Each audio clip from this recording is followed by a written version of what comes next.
প্রধানমন্ত্রীর নির্দেশে পোশাক শ্রমিকদের মজুরি কাঠামোর 7টি গ্রেডেই সমন্বয়। সর্বোচ্চ বেড়েছে 5,257 এবং সর্বনিম্ন 2,700 টাকা। রাজনৈতিক দলগুলোর সঙ্গে আবারও সংলাপে বসবেন প্রধানমন্ত্রী। শিগগিরই দেয়া হবে চিঠি, জানালেন ওবায়দুল কাদের। ফলপ্রসূ না হলে সংলাপ অর্থহীন, বলছে বিএনপি। আসন্ন উপজেলা নির্বাচনে অংশ নিতে বিএনপির তৃণমূলে ব্যাপক উৎসাহ, তবে সংসদ নির্বাচনের অভিজ্ঞতায় আগ্রহ নেই কেন্দ্রীয় নেতাদের। পানি নিয়ে অনিশ্চয়তা কাটছে না তিস্তা ব্যারেজে। 450 কোটি টাকার সেচ সম্প্রসারণ প্রকল্প পরিত্যক্ত, নেওয়া হয়েছে নতুন প্রকল্প। এবং সুনামগঞ্জের হাওরে এবারও বড় মৌসুমে শ্রমিক সংকট, বেকায়দায় কৃষক, কম মজুরি সংকটের কারণ বলছেন কৃষি কর্মকর্তা।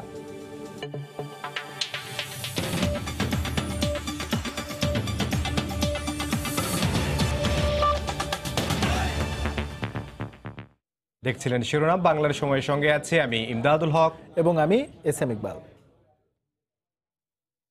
প্রধানমন্ত্রীর নির্দেশে পোশাক শ্রমিকদের 7টি গ্রেডে বেতন বাড়ানোর সুস্পষ্ট প্রস্তাব দিয়েছে মজুরি পুনর্নির্ধারণে গঠিত ত্রিপক্ষীয় কমিটি। বিকেলে সচিবালয়ে ব্রিফিংয়ে নতুন প্রস্তাবিত মজুরি কাঠামোর বিস্তারিত তুলে ধরেন শ্রম সচিব আফরোজা খানম। এ সময় বাণিজ্যমন্ত্রী টিপু মুনশি বলেন, প্রধানমন্ত্রীর নির্দেশই দ্রুত সমস্যা সমাধানে নতুন প্রস্তাব দেয়া হচ্ছে। নতুন কাঠামোতে সর্বোচ্চ বেতন বেড়েছে 5,257 এবং সর্বনিম্ন 2,700 টাকা। গ্রেড 7-এ 2013-তে ছিল 5,300, 2018-তে প্রস্তাব ছিল 8,000, এখন সেটা গ্রেড 7-এ 8,000-ই আছে। 1-এ 2013-তে ছিল 13,000 টাকা, 18-র প্রস্তাব ছিল 17,510 টাকা, আর এখন প্রস্তাব হচ্ছে 18,257 টাকা। এই মুহূর্ত পর্যন্ত ফ্যাক্টরিগুলোতে কিন্তু সমস্যা চলছে। যত তাড়াতাড়ি আমরা আমাদের এই এগ্রিমেন্টে পৌঁছাতে পারি, আমরা যৌথভাবে আমাদের মেসেজটা দিতে পারি, তত তাড়াতাড়ি আমাদের মনে হয় এটা একটা সবার জন্য, যেহেতু আমরা যে অবস্থাতেই হোক আমরা একটা জায়গায় এসে পৌঁছেছি, সেটা হয়তো কারো 100% তো সম্ভব নয়। আমরা মনে করি যে আমরা একটা ফাইনালি একটা রিচ করেছি। ইভেন এই ব্যাপার নিয়ে গতকালকে মাননীয় প্রধানমন্ত্রীর কাছেও গিয়েছিল সবাই। রাজনৈতিক দলগুলোর সঙ্গে আবারও সংলাপে বসবেন প্রধানমন্ত্রী শেখ হাসিনা। রাজধানীর বঙ্গবন্ধু এভিনিউয়ে আওয়ামী লীগের যৌথ সভায় কথা জানান দলের সাধারণ সম্পাদক ওবায়দুল কাদের। সংলাপে বিএনপি বা ঐক্যফ্রন্টের সংসদে যাওয়া না যাওয়ার বিষয়ে ইতিবাচক আলোচনা হতে পারে বলে জানান তিনি। এদিকে সচিবালয়ে তথ্যমন্ত্রী হাসান মাহমুদ বলেন, সংসদে যোগ না দিলে রাজনীতিতে বিএনপির আরেকটি ভুল হবে। অবাধ, সুষ্ঠু ও সব দলের অংশগ্রহণে নির্বাচন নিশ্চিতে একাদশ জাতীয় সংসদ নির্বাচনের আগে বিএনপি ঐক্যফ্রন্ট সহ দেশের ছোট বড় 75টি রাজনৈতিক দলের সঙ্গে সংলাপ করেন আওয়ামী লীগ সভাপতি প্রধানমন্ত্রী শেখ হাসিনা। সেখানে উঠে আসে নানা দাবি ও প্রস্তাবনা। এরপর নির্বাচনে অংশ নেয় সব দল। সংলাপের এই ধারাবাহিকতায় শিগগিরই গণভবনে ওই রাজনৈতিক দলগুলোর সঙ্গে প্রধানমন্ত্রী আবারও মতবিনিময় করবেন বলে জানান আওয়ামী লীগের সাধারণ সম্পাদক ওবায়দুল কাদের। এই সময় তিনি আরও বলেন, জামায়াতের সঙ্গে রাজনীতি করা ডক্টর কামাল হোসেনের ভুল স্বীকার অব্যাহত থাকলে তা জনগণের জন্য কল্যাণকর হবে।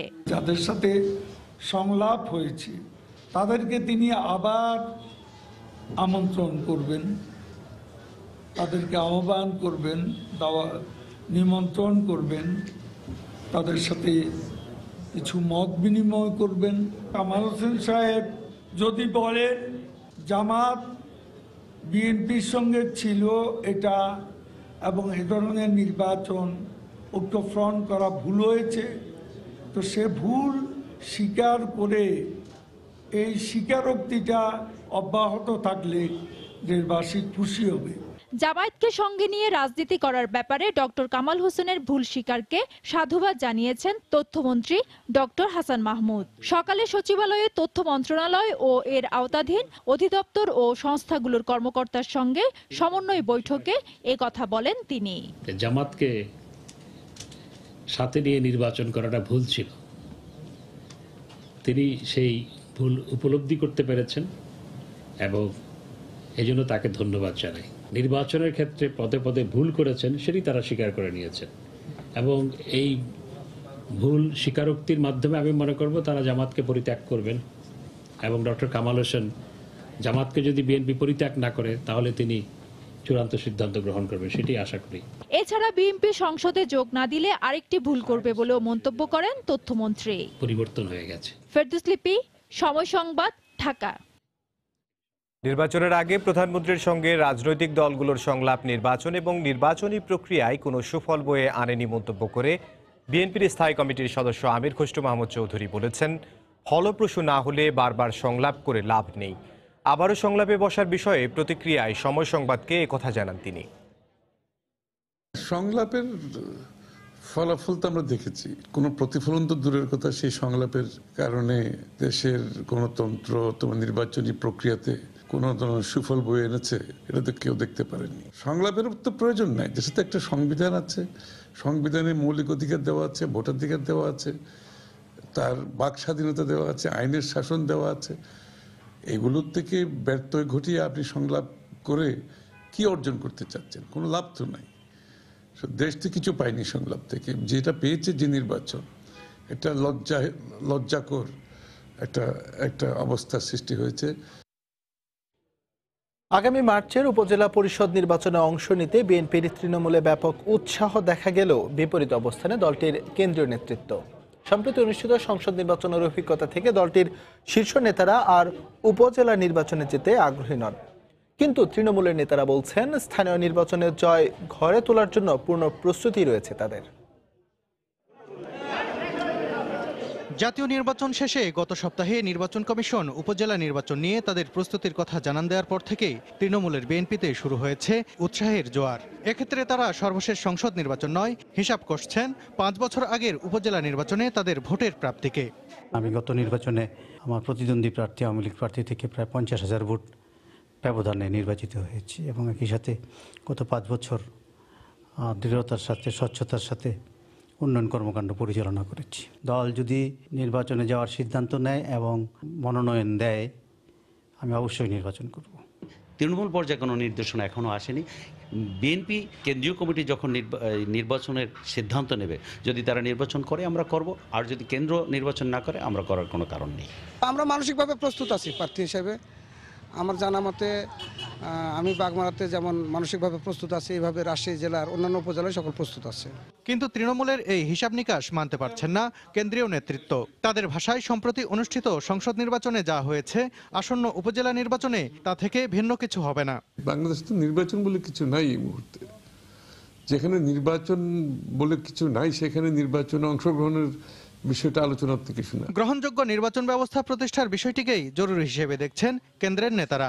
কঠিন সময়ে বাংলাদেশ পতিত হয়েছে, সুতরাং জনগণ নির্বাচনের মাধ্যমে তাদের প্রতিনিধি নির্বাচন করে তার মালিকানা ফিরে পেতে চাই। এটাই হচ্ছে আজকের অবস্থা। 30শে ডিসেম্বরের জাতীয় সংসদ নির্বাচনে শোচনীয় পরাজয়ের পর অনিয়মের অভিযোগ তুলে ফল প্রত্যাখ্যান করে বিএনপি সহ জাতীয় ঐক্যফ্রন্ট। জোটের নির্বাচিত 8 এমপিও শপথ নেবেন না বলে ঘোষণা দেওয়া হয়েছে। সালাউদ্দিন সুমন, সময় সংবাদ, ঢাকা। নাইকো দুর্নীতি মামলার অভিযোগ গঠনের পরবর্তী শুনানির দিন 21শে জানুয়ারি ধার্য করেছেন আদালত। সকালে আসামি পক্ষের শুনানি শেষে এদিন ধার্য করেন বিশেষ জজ আদালত 5-এর বিচারক শেখ হাফিজুর রহমান। এদিন অভিযোগ থেকে অব্যাহতি চেয়ে 3 আসামির পক্ষে শুনানি শেষ করেন তার আইনজীবীরা। এর আগে বেলা 12:30টার দিকে কারাগার থেকে বেগম জিয়াকে আদালতে হাজির করা হয়।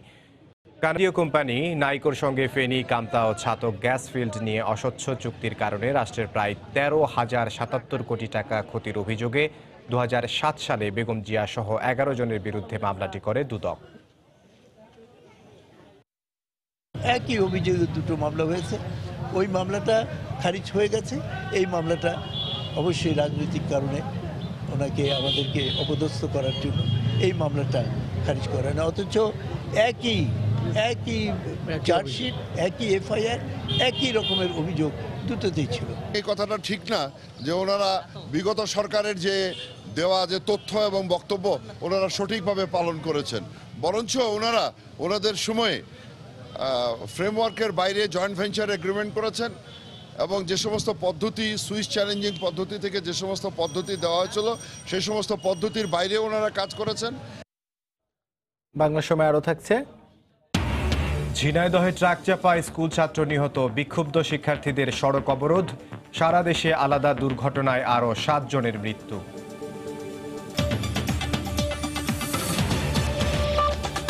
দেশের সবচেয়ে বড় সেচ প্রকল্প তিস্তা ব্যারেজে কাটেনি পানির অনিশ্চয়তা। 450 কোটি টাকা ব্যয়ের পরও কাজে আসেনি সেচ প্রকল্প বগুড়া পর্যন্ত সম্প্রসারণের উদ্যোগ। এবার 900 কোটি টাকার আরেকটি প্রকল্প প্রণয়নের কাজ শুরু করেছে পানি উন্নয়ন বোর্ড। গত বছরও 20,000 হেক্টর জমিতে সেচ দেওয়ার লক্ষ্যমাত্রা পূরণ হয়নি, অথচ নতুন এই প্রকল্পে 1 লাখ হেক্টরে সেচ দেওয়া যাবে বলে দাবি প্রধান প্রকৌশলীর। রতন সরকারের রিপোর্ট। দেশের সবচেয়ে বড় সেচ প্রকল্প তিস্তা ব্যারেজ এখনই পানি শূন্য। উজানে ভারতের গজলডোবা ব্যারেজের সমস্ত জলকপাট বন্ধ থাকায় চোয়ানো কিছু পানি আসছে এপারে। ফেব্রুয়ারিতে প্রবাহ 1.5-2 কিউসেকে নেমে যায়। এই বাস্তবতায় প্রকল্পের দ্বিতীয় পর্যায়ে বগুড়া ক্যানেল সম্প্রসারণে 600 কোটি টাকার যে কাজ শুরু হয়েছিল সেটি শেষ না করে পরিত্যক্ত হয়েছে গত জুন মাসে। পানির অনিশ্চয়তা সত্ত্বেও এই প্রকল্পের দ্বিতীয় পর্যায়ে সম্প্রসারণের কাজ শুরু করে পানি উন্নয়ন বোর্ড, কিন্তু 450 কোটি টাকা অপচয়ের পর সেই প্রকল্প এখন পরিত্যক্ত। পানি বেশি দিলে তো আমরা বগুড়া ক্যানেলটা করে ফেলতে পারতাম, একটা বগুড়া পর্যন্ত পানি দিতে পারতাম। সেকেন্ডারি ক্যানেল গেছে, হ্যাঁ, কিন্তু আমরা আর ফিল্ড ক্যানেলগুলো টার্সিয়ারি ক্যানেল করতে পারিনি। টার্সিয়ারি ক্যানেলগুলো করতে পারিনি কারণ ল্যান্ড অ্যাকুইজিশন তো এখন বিশাল টাকা। এবার 900 কোটি টাকার আরেকটি প্রকল্প প্রণয়নের কাজ শুরু হয়েছে। বিদ্যমান অবকাঠামোর পরিবর্ধন ও ব্যারেজের উজানে রিজার্ভার নির্মাণের মাধ্যমে 1 লাখ হেক্টরে সেচ পৌঁছে দেওয়ার লক্ষ্য বলে জানান প্রধান প্রকৌশলী। 1 লাখ হেক্টর পর্যন্ত আমরা সেচ দিতে পারবো। সেই লক্ষ্যে আমাদের একটা কারিগরি কমিটি হয়েছে, একটা উচ্চ পর্যায়ের কারিগরি কমিটি, যে কারিগরি কমিটির হেড হচ্ছে চিফ প্ল্যানিং।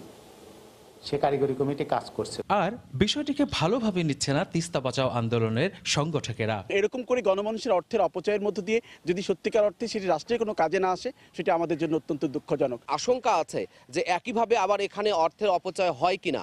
সেজন্য আমরা মনে করি এই সমস্ত প্রকল্পের বাস্তবতা আরও ভালোভাবে মূল্যায়ন করে গ্রহণ করা উচিত, যাতে করে রাষ্ট্রের একটি টাকাও নষ্ট না হয়, নদীর 1 বিন্দু পানিরও কোনো ক্ষতি না হয়। পানির অভাবে গত শুষ্ক মৌসুমে 20,000 হেক্টর জমিতে সেচ দেওয়ার টার্গেট নামিয়ে আনা হয়, কিন্তু শেষ পর্যন্ত দেয়া গেছে মাত্র 8,000 হেক্টরে। রতন সরকার, সময় সংবাদ, রংপুর। এদিকে তিস্তা ব্যারেজ সেচ প্রকল্পের পানি নিচু এলাকার কৃষকরা পেলেও উঁচু এলাকায় পৌঁছানো সম্ভব হচ্ছে না। এই অবস্থায় শ্যালো মেশিনের মাধ্যমে সেচ ব্যবস্থা করতে গিয়ে অতিরিক্ত খরচ গুনতে হচ্ছে বলে জানান কৃষকরা। ক্যানেলের পানি হলে একটু হালকা রেটে যারা ইয়েও দেয়, একটু হালকা রেটে পয়সা টেসে নিয়ে এদিকে আবাদ করি, সেটা ওই নামা দিকে দোলা দিকে। ক্যানেলের পানি এইদিকে আসে না, কোনোদিনই পান নাই না। এটা তো আমাদের এখানে কাজে লাগে না, মনে করো যে যারা কাছাকাছি তারাই সুবিধা পায়। এলাকাটা তো অনেক দূর, আমাদের 3.5 কিলো 4 কিলো এরকম হবে। এই এলাকার মধ্যে কেউ পায় না? না, এই মনে করো যে ডাঙ্গা সেটটি আছে না, কেউ ইয়ের পানি পায় না। কেরানীগঞ্জের আব্দুল্লাহপুরে শিশুসহ বিভিন্ন স্থানে আলাদা সড়ক দুর্ঘটনায় 8 জন নিহত হয়েছেন। আহত হয়েছেন অন্তত 10 জন। এদিকে ঝিনাইদহে ট্রাক চাপায় স্কুল ছাত্র নিহতের প্রতিবাদে ঝিনাইদহ যশোর মহাসড়ক অবরোধ করে বিক্ষোভ করেছে শিক্ষার্থীরা। জেলা প্রতিনিধিদের পাঠানো তথ্য ও ছবি নিয়ে রিপোর্ট। ঝিনাইদহ শহরের আলহেরা ইসলামী ইনস্টিটিউটের 6ষ্ঠ শ্রেণীর ছাত্র ইমরান রোববার সকালে সাইকেলে করে স্কুলে যাচ্ছিল। পথে বাইপাস মোড় এলাকায় যশোরগামী একটি ট্রাক পেছন থেকে তাকে চাপা দেয়। এতে ঘটনাস্থলেই তার মৃত্যু হয়। এ ঘটনায় বিক্ষুব্ধ শিক্ষার্থীরা ঝিনাইদহ যশোর মহাসড়ক অবরোধ করে বিক্ষোভ করে। পরে পুলিশের আশ্বাসে তারা সরে গেলে 1 ঘন্টা পর মহাসড়কে যান চলাচল স্বাভাবিক হয়। স্কুলে আসার সময় ট্রাকে চাপা দিয়ে চলে গেছে, আমরা তার হত্যার বিচার চাই। একটা ট্রাক চাপা দিয়ে পালিয়ে যায় এবং সে ঘটনাস্থলে সে মারা যায়। ট্রাকটি ইতিমধ্যে আটক করা হয়েছে। তো এই বিষয়ে মামলা নেওয়া হবে এবং ঘাতককে অচিরে গ্রেপ্তার করা হবে। পরিস্থিতি এখন স্বাভাবিক আছে। সকালে কেরানীগঞ্জের আব্দুল্লাপুর এলাকায় পণ্য বোঝায় একটি ট্রাক নিয়ন্ত্রণ হারিয়ে যাত্রীবাহী একটি সিএনজি অটোরিকশাকে চাপা দেয়। এই সময় অটোরিকশাটি দুমড়ে মুচড়ে যায়। ঘটনাস্থলে 5 বছরের এক শিশুসহ 2 জনের মৃত্যু হয়। আহত 6 জনকে উদ্ধার করে মিটফোর্ড হাসপাতালে ভর্তি করে পুলিশ। এই ঘাতক ট্রাকটা ব্যাপকভাবে চলাকালীন অ্যাক্সিডেন্ট হয়েছে, তা আমরা এই ঘাতক ট্রাক ড্রাইভারের শাস্তিমূলক বিচার করতেছি। মানুষের জীবন এভাবে বিনাশ হইতেছে, এটা একটা প্রতিকার চাই। কোনো লাইসেন্স নাই, তাদের দৃষ্টান্তমূলক আমরা শাস্তি দাবি করি। ঘাতক ট্রাকটিকে আমরা উদ্ধার করে ওই ঘটনা ঘটে দুটো পালায় চলে গেছে। আমরা তদন্ত করতেছি আমাদের বিভিন্ন অ্যাঙ্গেল থেকে আমাদের ট্রাকের সন্ধান আমরা পেয়ে যাব। শেরপুর সদর উপজেলার বাজিতখিল এলাকায় মিনুরা বেগম নামে এক পথচারী ট্রাকের ধাক্কায় নিহত হয়েছেন। এছাড়া বান্দরবান, গোপালগঞ্জ সহ দেশের বিভিন্ন এলাকায় আলাদা সড়ক দুর্ঘটনায় আরও 4 জনের মৃত্যু হয়েছে। রাউজে জাবিদ ঐশী, সময় সংবাদ। রাঙামাটি শহরের একটি কলোনিতে আগুনে পুড়ে গেছে শতাধিক বসতঘর। এছাড়া সাতক্ষীরা, কিশোরগঞ্জ ও মাদারীপুরে আলাদা অগ্নিকাণ্ডে পুড়ে গেছে দোকানপাট। জেলা প্রতিনিধিদের পাঠানো তথ্য ও ছবি নিয়ে রিপোর্ট। রোববার সকালে রাঙামাটি শহরের রিজার্ভ বাজার মসজিদ কলোনিতে রান্নার চুলা থেকে আগুনের সূত্রপাত হয়। মুহূর্তেই আগুন ছড়িয়ে পড়ে আশপাশের বসতঘরে। খবর পেয়ে ফায়ার সার্ভিসের 6টি ইউনিটের পাশাপাশি সেনাবাহিনীর সদস্যরাও আগুন নিয়ন্ত্রণে কাজ শুরু করে। প্রায় 2.5 ঘন্টা চেষ্টায় আগুন নিয়ন্ত্রণে আসে। আগুন কি কারণ লেগেছে বা কতটা ঘর জ্বলছে এটা আমরা তদন্ত সাপেক্ষে বলতে পারবো, এখনো আমরা বলতে পারবো না, এবং ক্ষয়ক্ষতির পরিমাণ কি সেটাও আমরা তদন্ত ছাড়া এখন বলতে পারছি না। সাতক্ষীরার ভোমরা স্থলবন্দর সংলগ্ন এলাকায় একটি খাবারের হোটেলের গ্যাস সিলিন্ডারের পাইপ ফেটে আগুন লাগে। আশপাশের অন্তত 7টি দোকানে আগুন ছড়িয়ে পড়ে। পরে দমকল বাহিনীর 2টি ইউনিটের প্রায় 1 ঘন্টা চেষ্টায় আগুন নিয়ন্ত্রণে আসে। এদিকে কিশোরগঞ্জের ভৈরবে রোববার বেলা 11টার দিকে একটি জুতার কারখানায় আগুন লাগে। পরে ফায়ার সার্ভিসের সদস্য ও স্থানীয়দের চেষ্টায় আগুন নিয়ন্ত্রণে আসে। এ ঘটনায় ওই কারখানার শাহিন নামের এক শ্রমিক গুরুতর আহত হন। পরে তাকে উদ্ধার করে ভৈরব উপজেলা স্বাস্থ্য কমপ্লেক্সে ভর্তি করা হয়। পেশেন্টের 30% বডি পুড়ে গেছে, তবে বার্নটা সুপারফিশিয়াল, এই জন্য আমাদের এখানে ভর্তি রাখা হয়েছে। আর পেশেন্টের অবস্থাটা এমনি শারীরিকভাবে একটু বেশি খারাপ। এছাড়া রোববার ভোররাতে মাদারীপুরের শিবচর উপজেলার কুতুবপুর বাজারে আগুনে পুড়ে গেছে অন্তত 10টি দোকান। মনিরুজ্জামান প্রান্ত, সময় সংবাদ। বাংলা সময় আরও থাকছে।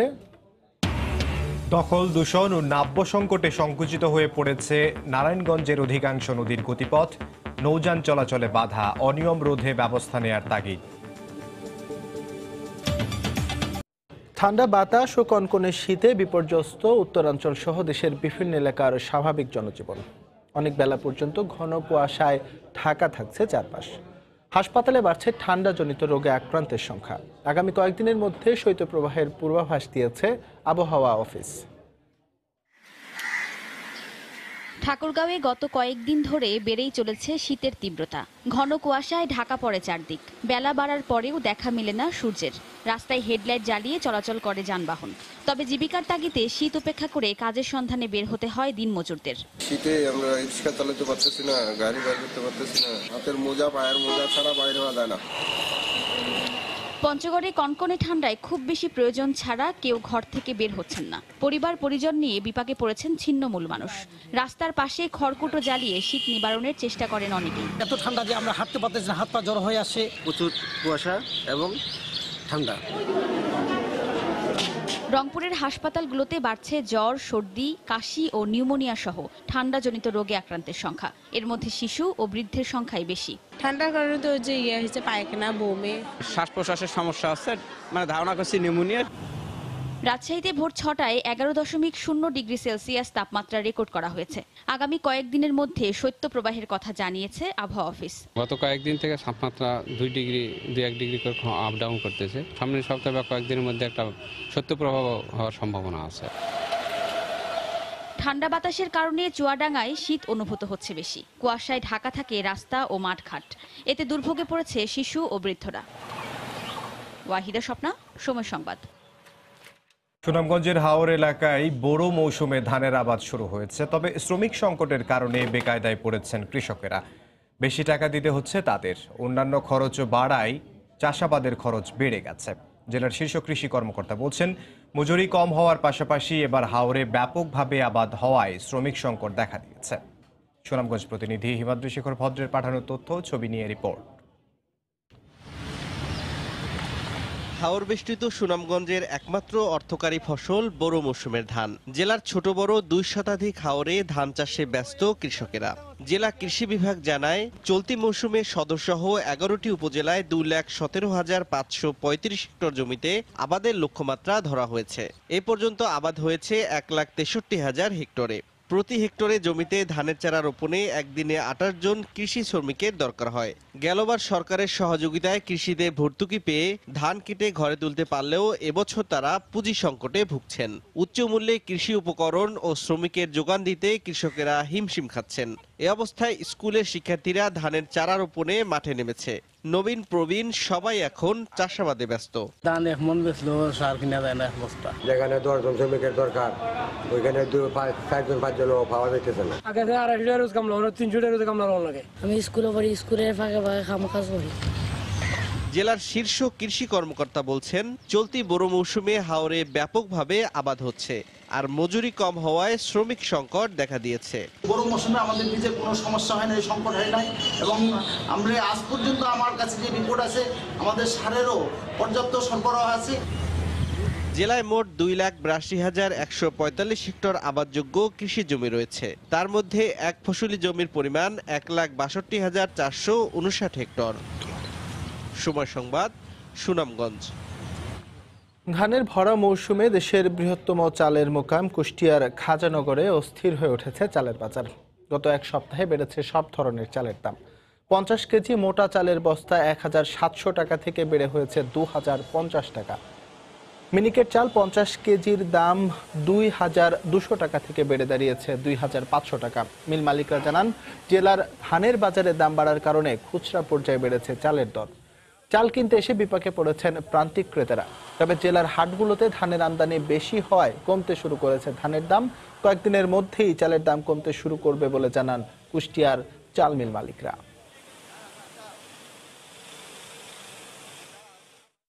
চালের দাম যে বাড়ছে তাতে যদি আমাদের ইনকাম তাতে সংসারের পরে প্রভাব পড়ছে। আর কেজিতে 2 থেকে 3 টাকা বেশি হয়ে গেছে।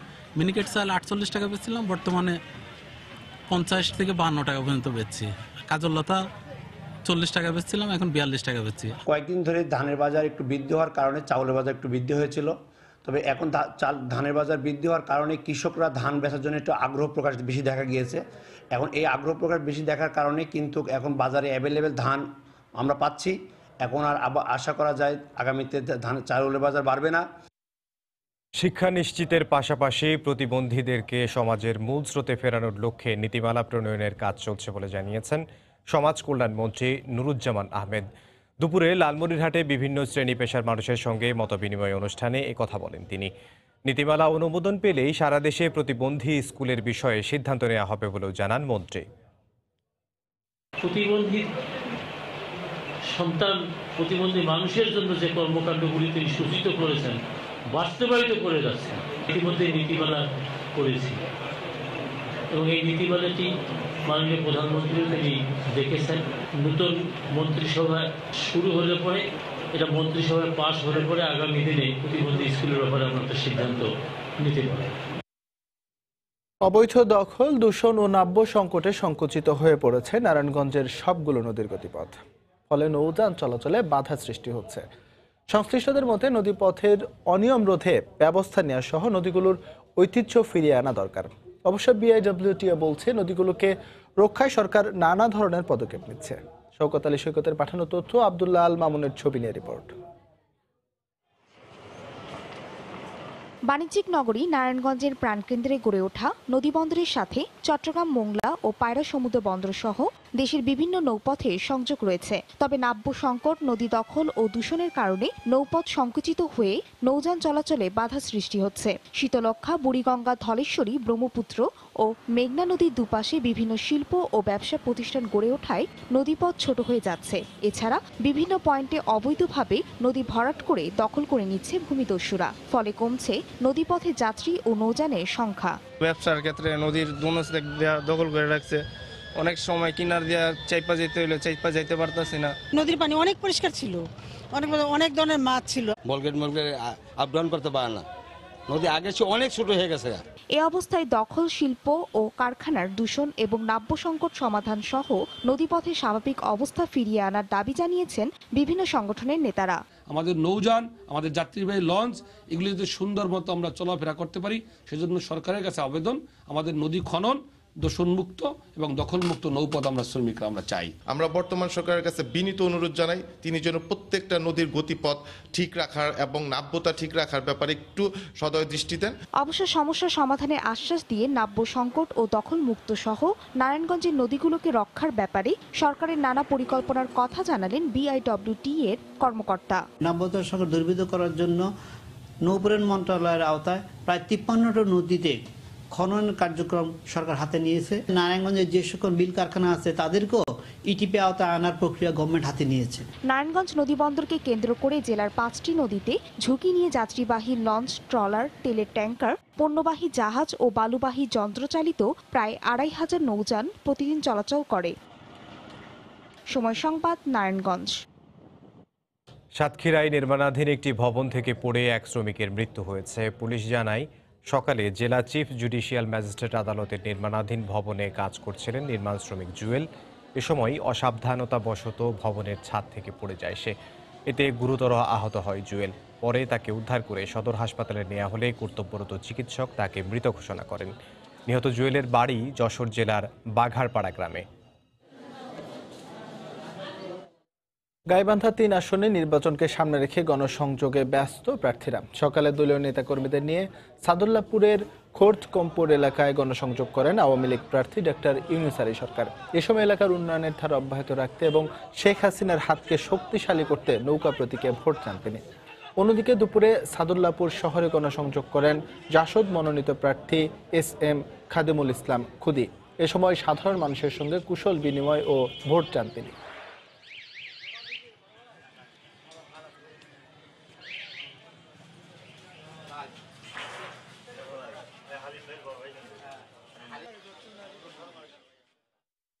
আমি আশা রাখছি যে প্রশাসন একটি সুষ্ঠু, সুন্দর, নিরপেক্ষ নির্বাচন উপহার দেবে আগামী 27 নির্বাচনে। যদি ইনশাআল্লাহ সুষ্ঠু, সুন্দর নির্বাচন হয়, আমাদের মশালের জয় অবশ্যই হবে। সরকার জনবান্ধব এবং মানুষের উপকারে এই সংগঠন কাজ করে, তার প্রমাণ 299টা সিটের মধ্যে 288টা সিট আওয়ামী লীগ ইতিপূর্বে সরকার পালন করেছে। আমরা আশা করি জনগণের যে প্রত্যাশা সেটা আমরা পূরণ করতে পারব। সাতক্ষীরায় শুরু হয়েছে ভারতীয় ভিসা সেন্টারের আনুষ্ঠানিক কার্যক্রম। এতে খুশি যাত্রীরা। সকালে শহরের ইটাগাছা এলাকায় ভিসা সেন্টারে যান যাত্রীরা। প্রথম দিনে কাগজপত্র সহজে জমা দিতে পেরে স্বস্তি প্রকাশ করেন তারা। এতে করে ভারতে যাওয়ার জন্য ভিসা জটিলতা নিরসন হবে বলে জানান ব্যবসায়ীরা। এখন থেকে ভারত যেতে ইচ্ছুক যাত্রীদের ভিসা সংক্রান্ত কাগজপত্র জমা দিতে আর খুলনা যেতে হবে না বলে জানান সংশ্লিষ্ট কর্মকর্তারা।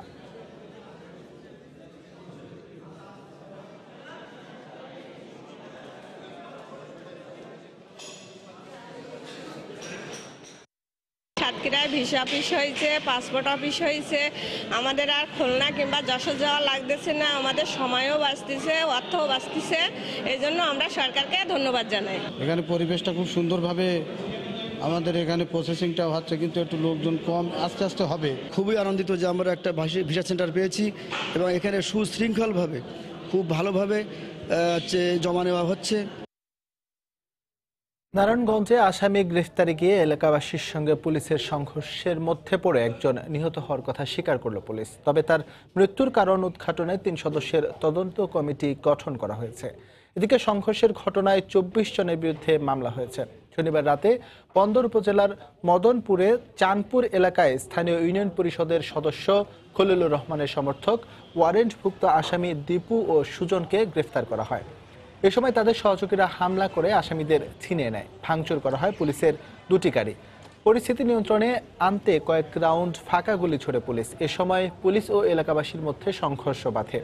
গুলিতে নিহত হন পোশাক শ্রমিক আশিক। আহত হন পুলিশের 4 সদস্য সহ অন্তত 15 জন। ঘটনাস্থল থেকে আটক করা হয় রিফাত ও নূর নবী নামে 2 জনকে।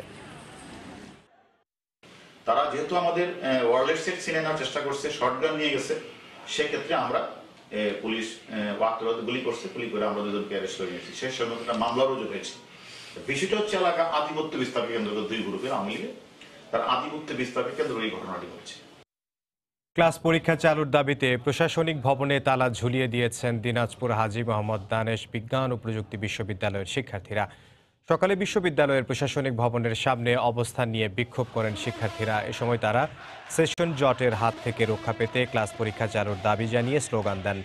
পরে প্রশাসনিক ভবনের কর্মকর্তাদের অফিস কক্ষে থেকে বের করে তাদের সেই কক্ষে তালা ঝুলিয়ে দেন। বেতন বৈষম্য নিরসনের দাবিতে গত বছরের 15ই নভেম্বর থেকে ক্লাস পরীক্ষা বন্ধ রেখেছেন সহকারী অধ্যাপকরা।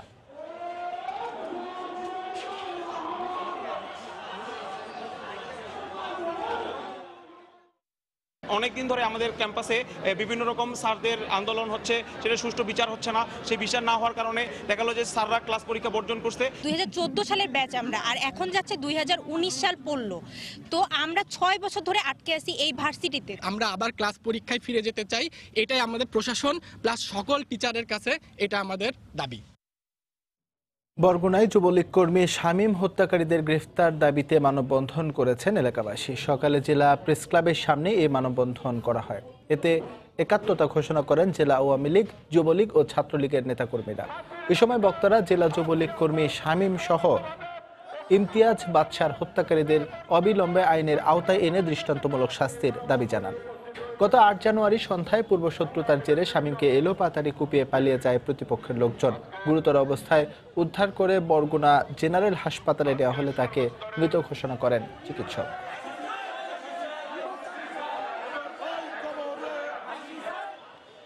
নিরাপদ সড়ক নিশ্চিতের দাবিতে মানিকগঞ্জে মানববন্ধন করেছেন মেডিকেল কলেজ শিক্ষার্থীরা।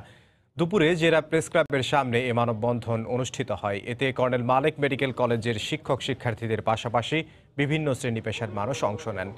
ঘণ্টাব্যাপী চলা কর্মসূচিতে বক্তারা প্রাণহানি বন্ধে নিরাপদ সড়ক নিশ্চিতে কার্যকর পদক্ষেপ নেয়ার আহ্বান জানান। এছাড়া চিকিৎসক মঞ্জুর আলমকে ট্রাক চাপা দেওয়ার ঘটনায় জড়িতদের দ্রুত গ্রেফতারের দাবি জানানো হয় মানববন্ধন থেকে। গত 10 জানুয়ারি মানিকগঞ্জের দৌলতপুরে ট্রাক চাপায় নিহত হন মেডিকেল কলেজের শিক্ষক ডাক্তার মঞ্জুর আলম।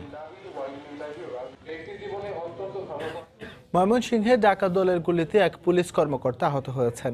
গতরাতে শহরের ত্রিশাল বাসস্ট্যান্ড এলাকায় এই ঘটনা ঘটে। পুলিশ জানায় গতরাতে শহরে নূর অ্যান্ড সন্স নামে একটি ব্যবসা প্রতিষ্ঠান ও মালিকের বাসায় হানা দেয় মুখোশধারী একদল দুর্বৃত্ত। এ সময় তারা অস্ত্রের মুখে বাসার দারোয়ানকে জিম্মি করে ব্যবসা প্রতিষ্ঠানের ভল্ট ভাঙার চেষ্টা চালায়।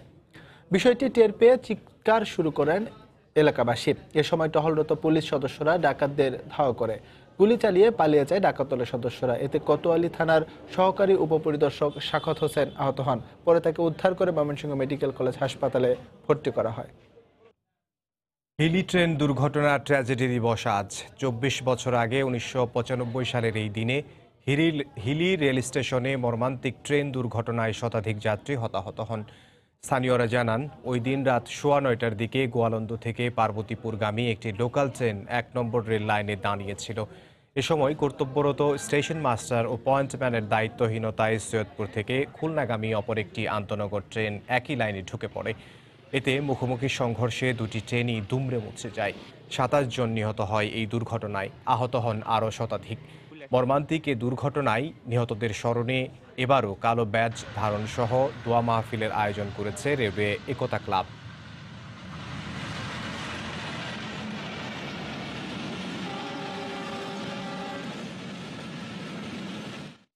1995 সালের আজকের এই দিনে মর্মান্তিক ট্রেন দুর্ঘটনায় এখানে প্রায় শতাধিক মানুষ নিহত হয়েছে এবং প্রায় 5 শতাধিক মানুষ আহত হয়েছে। ট্রেনে মানুষের লাশ কাটিয়ে বার করা লাগছে গাড়ির থেকে। অনেক লোক কান্নাকাটি করছে, সাওয়াল নিয়ে কান্নাকাটি করছে। আজকের এই দিনটা মনে হলে নিজেকে আজকে অনেক মনে খারাপ লাগে। দেখ, এরকম দুর্ঘটনা যেন আর কোথাও বাংলাদেশে না ঘটে। বরিশালের 3 দিন ব্যাপী পৌষ মেলার শেষ দিন আজ। এই মুহূর্তে জগদীশ সরস্বতী বালিকা বিদ্যালয়ে আছেন রিপোর্টার ফিরদাউস সোহাগ। সরস্বতী যাচ্ছি তার কাছে। সোহাগ, বরিশালে পৌষ মেলার শেষ দিনে আজ 3 দিন ব্যাপী পৌষ মেলা শুরু হয়েছিল গত পরশুদিন, আজকে শেষ দিন। তো আজকেও কিন্তু 3 দিন ব্যাপী এই মেলায় কিন্তু প্রতিদিনই ভিড় হয়েছে, আজকেও আমরা ভিড় দেখছি। আমরা এখনই দেখাবার চেষ্টা করব। পৌষ মেলা উপলক্ষে কিন্তু বিকেল থেকেই দর্শকরা উপভোগ করতে এসেছেন মেলাটি, একটু আমরা দেখাচ্ছি। এখন এই মুহূর্তে চলছে কিন্তু পৌষ মেলা উপলক্ষে আলোচনা সভা। বরিশালের বিভাগীয় কমিশনার তিনি এই অনুষ্ঠানের আজকে আজকের শেষ দিনের প্রধান অতিথি হিসাবে কেবলই বক্তব্য তার বক্তৃতা দিতে শুরু করেছেন। এর আগে জেলা প্রশাসক কথা বলেছেন এই পৌষ মেলা, চৈত্র বিষয়, পৌষ মাস, এই সব বিষয় নিয়ে তিনি কথা বলেছেন। একটু জানিয়ে রাখি যে এই প্রতিদিনের এই আয়োজনে যে বিষয়গুলো থাকে, এই আলোচনা সভার পরপরই কিন্তু আবৃত্তি, সঙ্গীত, নৃত্য, নাটক এসব থাকবে। প্রতিদিনই এমনটাই ছিল। এখানে কিন্তু 20টি স্টল রয়েছে, সেখানে পিঠা, পুলি, পায়েস সহ বরিশালের স্থানীয় যত ধরনের খাবার রয়েছে পিঠা জাতীয়, সেগুলো এখানে রয়েছে। শুধু সেই বরিশালেরই নয়, বরিশালের আশপাশ জেলা, বিভাগ এবং অন্যান্য অঞ্চলের পিঠাপুলিও কিন্তু আমরা এখানে দেখেছি। এছাড়া এখানে রয়েছে মেলা যে বিষয়গুলো থাকে, শিশুদের খেলনার দ্রব্য, বেলুন সহ যা কিছু থাকে, নাগরদোলা, সব কিছু এখানে রয়েছে। কথা বলেছিলাম এখানকার আয়োজকদের সাথে, তারা আমাদেরকে যে তথ্যটি জানিয়েছেন, আসলে মূলত তাদের উদ্দেশ্য, লক্ষ্য হচ্ছে এই যে শহুরে জীবন, এই শহুরের সময়টাকে কিন্তু গ্রামীণ যে এই পৌষের সময় যে ধান ওঠা, পিঠাপুলি যে উৎসবটি হয়ে থাকে, সেই বিষয়টিকে কিন্তু শহরে একটু শহরের মানুষদের যেন তারা উপভোগ করতে পারে, এই জন্যই কিন্তু আসলে এই আয়োজনটি করা হয়। বরিশালের জাতীয় রবীন্দ্রসঙ্গীত সম্মিলন পরিষদ বরিশাল শাখা এই আয়োজনটি করে আসছেন। গত বছর থেকে শুরু হয়েছে বরিশালে এই উৎসব। জগদীশ সরস্বত মাধ্যমিক বালিকা বিদ্যালয়ের মাঠে এই 2 বছর যাবত এই উৎসবটির আয়োজন করা হচ্ছে এবং এই উৎসবকে ঘিরে কিন্তু প্রচুর মানুষ আমরা দেখাচ্ছি, প্রচুর মানুষ এখানে জড়ো হন এবং এই তারা কিন্তু আসেন, উপভোগ করেন, পিঠা খান এবং যারা এখানে পারফরমেন্স করেন তাদের যে পারফরমেন্স সেগুলো কিন্তু উপভোগ করেন। কথা বলেছিলাম আইন শৃঙ্খলা রক্ষাকারী বাহিনীর সাথে, তারা আমাদেরকে যে তথ্যটি জানিয়েছেন যে 3 দিনব্যাপী এই মেলায় কিন্তু নিশ্চিদ্র নিরাপত্তা ব্যবস্থা গ্রহণ করার কথা বলেছেন তারা। সব ঠিকঠাক মতোই চলছে, গতকালকে, গত পরশু এবং আজকেও এখন পর্যন্ত সবই ঠিকঠাক মতো চলছে। পুলিশ, পোশাকি, বিনে পোশাকি, সব ধরনের সাদা পোশাকি যারা রয়েছেন তারা কিন্তু সুন্দরভাবে এখানকার নিরাপত্তা ব্যবস্থাও ভালোভাবে রেখেছেন। একটু জানিয়ে রাখি, কিছুক্ষণ আগে কথা বলেছিলাম এখানকার আয়োজকদের সাথে। আয়োজকদের পক্ষ থেকে তারা বলেছেন যে প্রতি বছরের ন্যায় এবছরের আয়োজনটি খুব সুন্দরভাবে যাতে অনুষ্ঠিত হলো, সকলের অংশগ্রহণে এই জন্য সংশ্লিষ্ট সকলকে ধন্যবাদ জানিয়েছেন। পাশাপাশি তারা বলেছেন যে আর কিছুদিন পর ফাল্গুন আসছে, সেই ফাল্গুনেও এরকম একটি আয়োজন তারা করবেন, এমনটি তারা আমাদেরকে জানিয়েছেন। তারা আসলে দেশি যে সংস্কৃতি এটি নতুন প্রজন্মের মাঝে ছড়িয়ে দেওয়ার জন্য এইসব আয়োজন করে আসছেন। তো এই ছিল মোটামুটি বরিশাল থেকে এই পৌষ মেলার শেষ দিনের সর্বশেষ তথ্য। ইকবাল। 3 দিনব্যাপী পৌষ মেলার শেষ দিন আজ। বরিশাল থেকে সেই খবর জানাতে আমাদের সঙ্গে যোগ দিয়েছিলেন রিপোর্টার ফেরদাউস সোহাগ। এবার বিপিএল প্রসঙ্গ। বিপিএল ফুটবল আয়োজনের জন্য সংস্কার কাজ চলছে নীলফামারী শেখ কামাল আন্তর্জাতিক স্টেডিয়ামে। শেষ মুহূর্তের প্রস্তুতিতে পুরোদমে ব্যস্ত মাঠকর্মীরা। প্রথমবারের মতো বিপিএল আয়োজনের সুযোগ পাওয়ায় সাজরব পুরো স্টেডিয়াম জুড়ে। জেলা ক্রীড়া সংস্থার সাধারণ সম্পাদক জানিয়েছেন, বাংলাদেশ প্রিমিয়ার লিগ ফুটবলকে স্বাগত জানাতে সব ধরনের প্রস্তুতি সম্পন্ন করা হয়েছে। নীলফামারী প্রতিনিধি শাকির হোসেন বাদলের দেওয়া তথ্য ও ছবি নিয়ে রিপোর্ট। বিপিএল ফুটবলকে আকর্ষণীয় করে তুলতে এবার ভিন্ন চিন্তা বাফুফের। হোম অ্যান্ড অ্যাওয়ে না হলেও দেশের 6টি ভেন্যুতে লিগটি আয়োজনের সিদ্ধান্ত নেওয়া হয়েছে। অংশগ্রহণকারী ক্লাবগুলো পেয়েছে নিজেদের হোম গ্রাউন্ড বাছাইয়ের সুযোগ। সেই হিসেবেই নীলফামারী শেখ কামাল আন্তর্জাতিক স্টেডিয়ামকে বেছে নিয়েছে হেভিওয়েট ক্লাব বসুন্ধরা কিংস। 20,000 আসনের শেখ কামাল স্টেডিয়ামে এরই মধ্যে লেগেছে বিপিএল এর আমেজ। প্রথমবারের মতো ক্লাব ফুটবলের শীর্ষ আসর আয়োজনের সুযোগ পাচ্ছে স্টেডিয়ামটি, তাই চলছে জোর প্রস্তুতি। সংস্কারের ছোঁয়া লেগেছে সব ক্ষেত্রে। স্টেডিয়ামকে সাজানো হচ্ছে বর্ণিল সাজে, মাঠে ঘাসের পরিচর্যা হচ্ছে নিয়মিত, গ্যালারির আসনে করা হচ্ছে নতুন রং। সব মিলিয়ে একেবারে সাজরব সবখানে। স্টেডিয়াম কর্মীরাও নিরলস প্রচেষ্টা চালিয়ে যাচ্ছেন। স্থানীয়রা উন্মুখ হয়ে আছেন ক্লাবগুলোর ফুটবল লড়াই উপভোগে। সামনে বিপিএল খেলা আছে, এই জন্য আমরা ফ্রেশ পানি দেওয়ার জন্য বোর্ডিং করতেছি কয়েকদিন ধরে। এই মাঠে পরিষ্কার পরিচ্ছন্ন করার জন্য আমরা কাজ করতেছি এবং পানি দিচ্ছি এবং ঘাস কাটতেছি। এখানে বিপিএল শুরু হচ্ছে, আমরা অধীর আগ্রহে বসে আছি। বিপিএল হলে আমরা আরো অনেক কিছু অভিজ্ঞতা অর্জন করতে পারবো, এখান থেকে শিখতে পারবো। আমরা খুব অপেক্ষায় আছি, ভালো খেলা দেখবো। আমি এখানে অনেকদিন ধরে মেয়ে টিমের ফুটবল কোচিং করাই এবং এই খেলা দেখলে মেয়ে মানুষ অনেক কিছু দেখবে শিখতে পারবে। মাঠ না হয়ে প্রস্তুত হলো, কিন্তু দেশি বিদেশি ফুটবলারদের বরণে কতটুকু প্রস্তুত সংশ্লিষ্টরা? জেলা ক্রীড়া সংস্থার সাধারণ সম্পাদক আশ্বাস দিলেন, নিরাপত্তা সহ সব ধরনের প্রস্তুতি সম্পন্ন করা হয়েছে। প্রস্তুতি পুরোপুরি প্রায় শেষ। আমাদের প্রশাসন, মাননীয় পুলিশ সুপার মহোদয়, তিনি যথেষ্ট আন্তরিক। তিনি আমাদেরকে কথা দিয়েছেন যে আইন শৃঙ্খলার ব্যাপারে যা যা করণীয় ওনারা সবকিছুই আমাদেরকে করবে। তবে কবে নাগাদ নীলফামারীতে বিপিএল গড়াবে তা জানা যাবে সূচি নির্ধারণের পর। সময় সংবাদ, নীলফামারী। ঝিনাইদহে শুরু হয়েছে অনূর্ধ্ব-16 জাতীয় ক্রিকেট প্রতিযোগিতা। রবিবার সকালে শহরের বীরশ্রেষ্ঠ হামিদুর রহমান স্টেডিয়ামে এই প্রতিযোগিতার উদ্বোধন করেন জেলা ক্রীড়া সংস্থার সাধারণ সম্পাদক জীবন কুমার বিশ্বাস। এ সময় জেলা ক্রীড়া সংস্থার অন্যান্য নেতৃবৃন্দ সহ টুর্নামেন্টের খেলোয়াড়রা উপস্থিত ছিলেন। ওয়ানডে ফরম্যাটে খেলা এই টুর্নামেন্টে অংশ নেবে জেলার 8টি শিক্ষা প্রতিষ্ঠানের শিক্ষার্থীরা। 13 জানুয়ারি থেকে শুরু হয়ে এই প্রতিযোগিতা চলবে আগামী 27 জানুয়ারি পর্যন্ত। উদ্বোধনী ম্যাচে অংশ নেয় ঝিনাইদহ সরকারি বালক বিদ্যালয় ও কাঞ্চন নরং মডেল স্কুল অ্যান্ড কলেজ।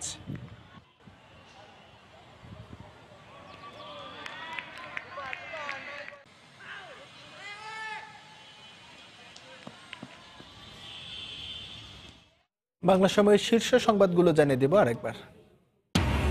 পোশাক শ্রমিকদের মজুরি কাঠামোর 7টি গ্রেডই সমন্বয়। 2013 সালের তুলনায় সর্বোচ্চ বেড়েছে 5,257 এবং সর্বনিম্ন 2,700 টাকা।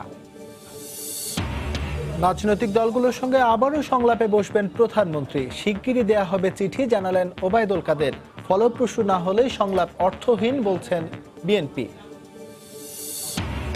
আসন্ন উপজেলা নির্বাচনে অংশ নিতে বিএনপির তৃণমূলে ব্যাপক উৎসাহ, তবে সংসদ নির্বাচনের অভিজ্ঞতায় আগ্রহ নেই কেন্দ্রীয় নেতাদের। পানি নিয়ে অনিশ্চয়তা কাটছে না তিস্তা ব্যারেজে। 450 কোটি টাকার সেচ সম্প্রসারণ প্রকল্প পরিত্যক্ত, নেওয়া হয়েছে নতুন প্রকল্প।